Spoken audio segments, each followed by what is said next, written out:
This is Story Recapped. Today I'm going to explain an action sci-fi horror film called Cold Skin. Spoilers ahead.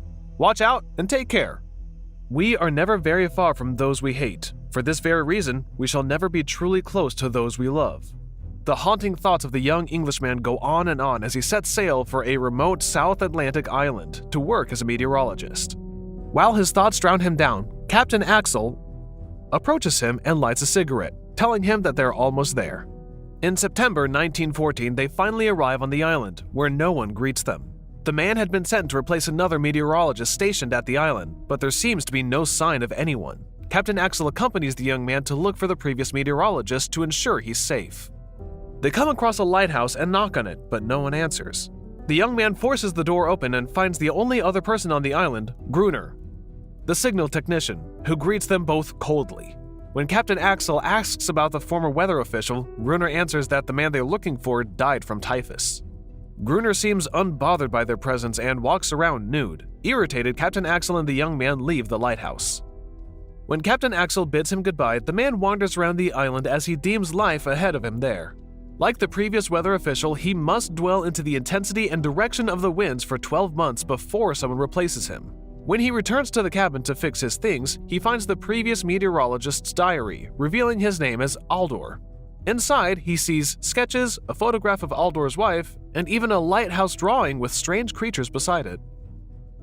The next morning, he finds strange rock circles on the sand. He then heads near the coast with a telescope to start work. As he peeks through the binoculars, he sees the naked man doing a stretch as preparation for a long day of doing nothing.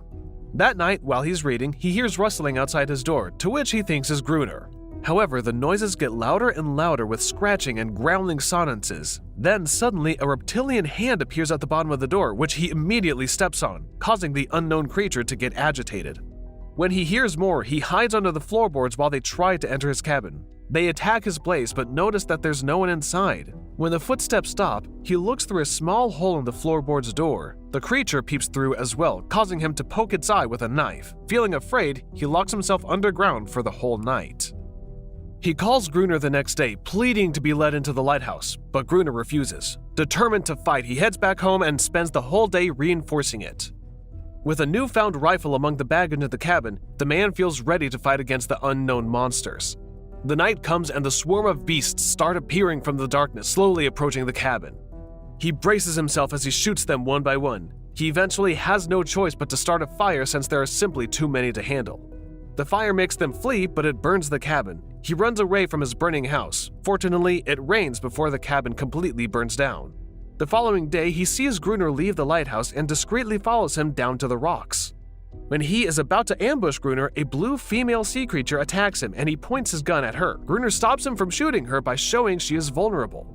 The young man takes advantage of offering Gruner some of his supplies in return for shelter. Gruner then calls the man a friend, for the sea creature to acknowledge him as one. A little while later, they head into Friend's cabin to gather his supplies. He realizes that the previous weather official didn't die from typhus, but from the sea creatures. However, Gruner tells him that they need to head back to the lighthouse since it's nearing sunset, and the creatures might attack. They lift the supplies into the beacon, and after a long walk, Friend passes out. One morning, Friend is awakened by the female sea creature licking his hand, trying to heal his burns. It turns out that he's been asleep for 2 days. Friend then finds Gruner and takes an inventory of their ammunition and explains to him that the creature, which he calls a toad, is like a dog who will not abandon her master no matter how cruel he is.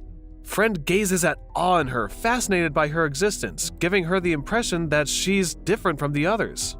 However, Gruner warns him not to trust her entirely, believing that her silent and calm personality hides evil intentions.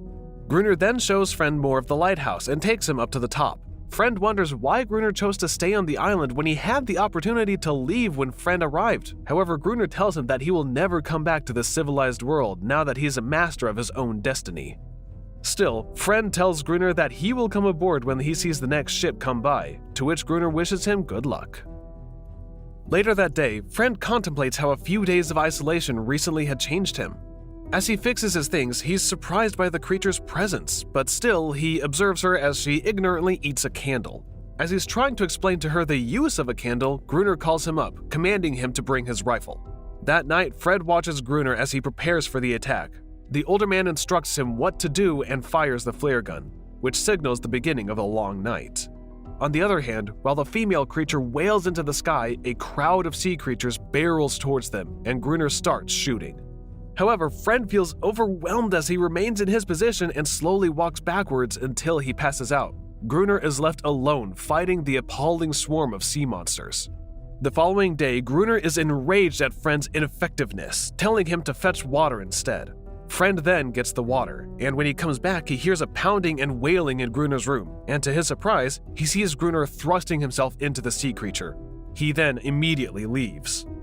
Later that day, Gruner and Friend eat lunch in awkward silence. Friend cannot confront him as he feels guilty and uncomfortable at the same time. However, Gruner breaks the tension as he bangs the table, telling Friend that he only has one last chance left. That night, Gruner catches the attention of the creatures as he takes the flare gun. When the monsters appear, Friend is frightened again, causing Gruner to lock Friend outside on the balcony, leaving him to fend for himself against the monsters. Despite hearing gunshots and Friend's pleas outside, Gruner falls asleep. As the sun rises, Gruner is surprised to see Friend alive, covered in blood, gazing blankly at him.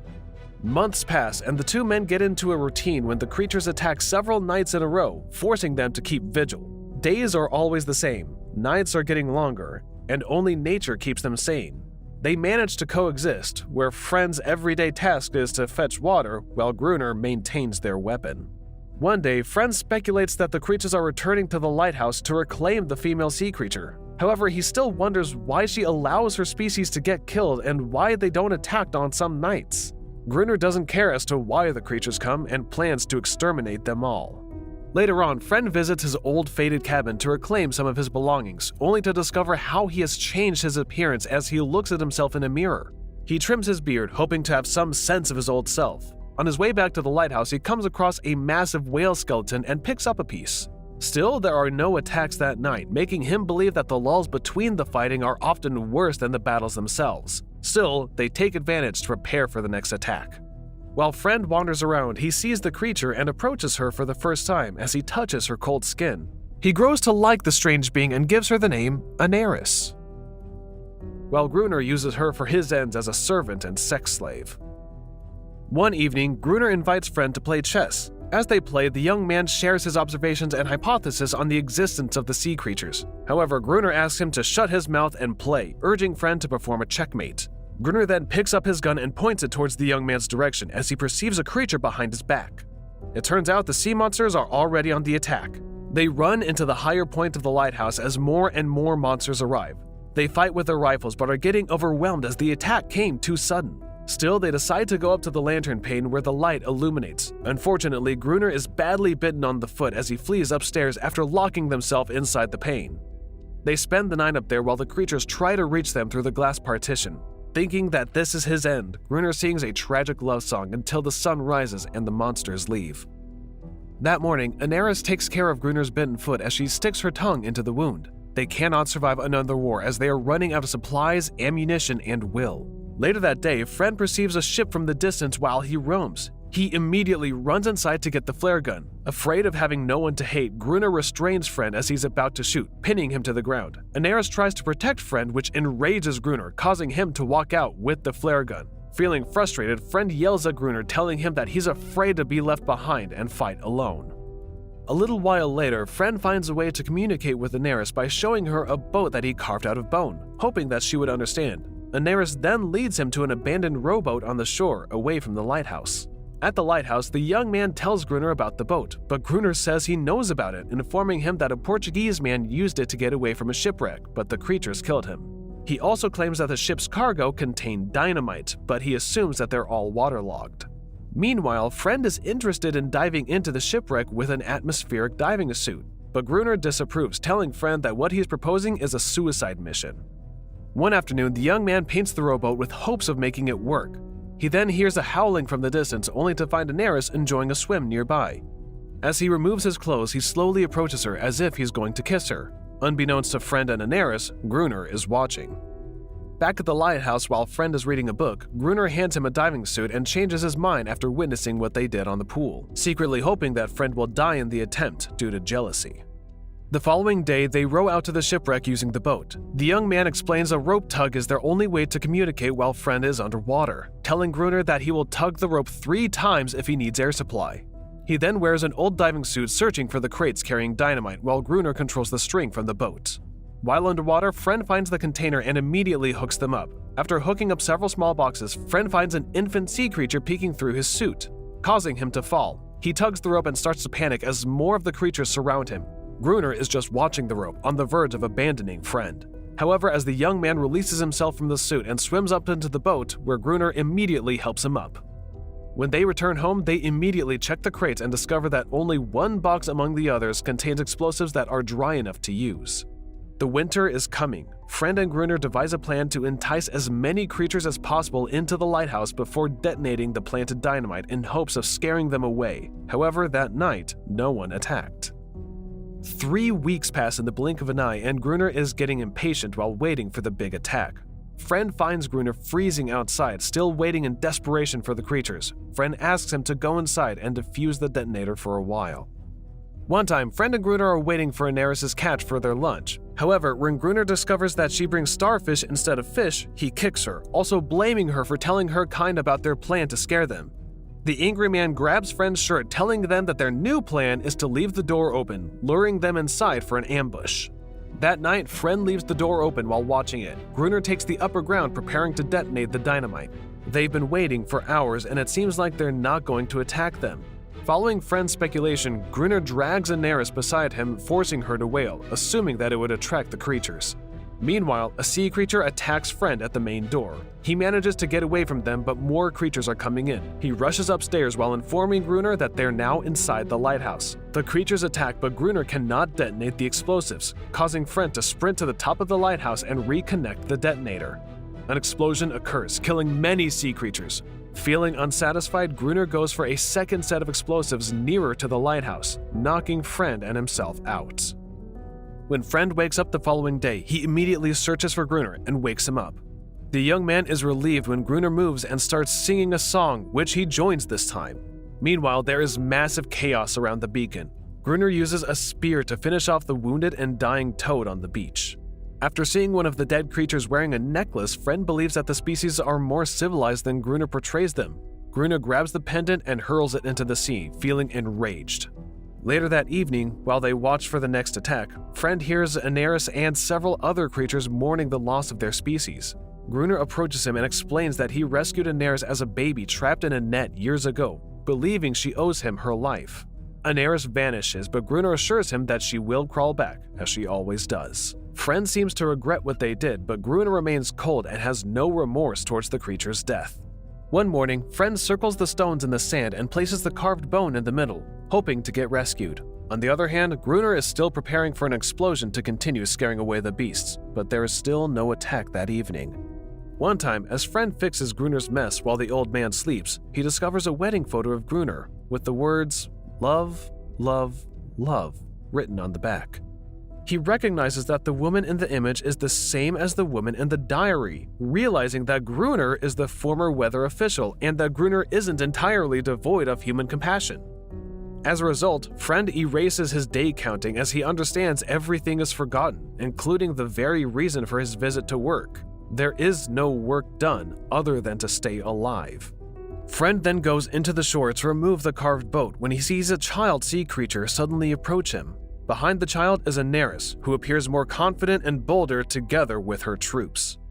Friend notices that they want a truce, but Gruner does not and only wants Aneris back, but she refuses. He repeatedly echoes, "No one leaves Gruner," while he walks back to the lighthouse. Suddenly, Gruner fires a flare at the child, fatally striking him in the chest. Aneris looks at Friend with doubt and disappointment, leaving him alone. As Gruner continues to fire at them, Friend pursues him, and after a struggle, throws him onto the ground and stabs his leg. Enraged, Gruner stands and gains the upper hand and tries to murder him with an axe, but Friend calls him by his real name, telling him that he's not a murderer. Gruner comes to a pause, drops his axe, and utters, "Love, love, love," as if the man regains his former self. He goes outside and looks at the starry night, where the sea creatures slaughter him. A few months later, the next ship arrives to bring over Friend's replacement. The captain mistakenly calls him Gruner upon witnessing a shocking state of existence, which he doesn't bother to correct. Gruner leaves Friend with an unwavering legacy of taking his place. The young man keeps his role, thinking that this is the peace that he was looking for. The new Gruner stands by the balcony, staring at several boats, while Aneris runs into the sea, where she swims freely. From one hell to another, Friend found salvation. A world war would signal the end of humanity as we know it, but it gets worse. He left one mysterious past behind only to discover the same thing on an island he was fleeing.